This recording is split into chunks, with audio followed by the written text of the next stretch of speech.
So I always grew up thinking that the little world I was in wasn't big enough. I always wanted to see more, be part of more.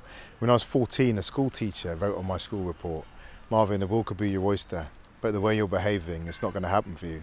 Because I wasn't a bad kid in school, but I wasn't a good kid. I didn't do much work, so I was getting low grades. But that really gave me a kick up the bum. And the first thing I had to learn after a response, if I'm going to meet that challenge, looking at my future disappearing in front of me, was to cope with failure and how I dealt with failure, because my learning journey had been paralysed by fear of failure. I went around school as a young kid with teachers saying, "Marvin's very smart, but he doesn't do any work," and I was happy with that. My fear was, well, what if I do some work and they find out I'm not actually very smart?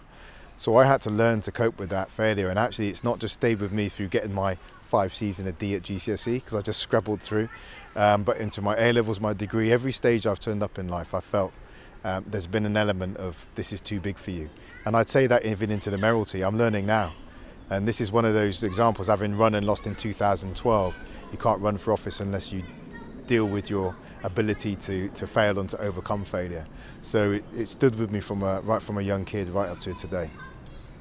So I'm proud that Bristol is a learning city. We have to put some real flesh on the bones of what that means, and it means us tackling the inequalities in access to education opportunity that are faced by young people across Bristol. That is not just an issue of good social justice, that's essential to our future economy and politics and society. So I'm really chuffed we've got the title. Let's make it meaningful, and I just like to encourage anyone, and whatever's going on around you, learning is for life.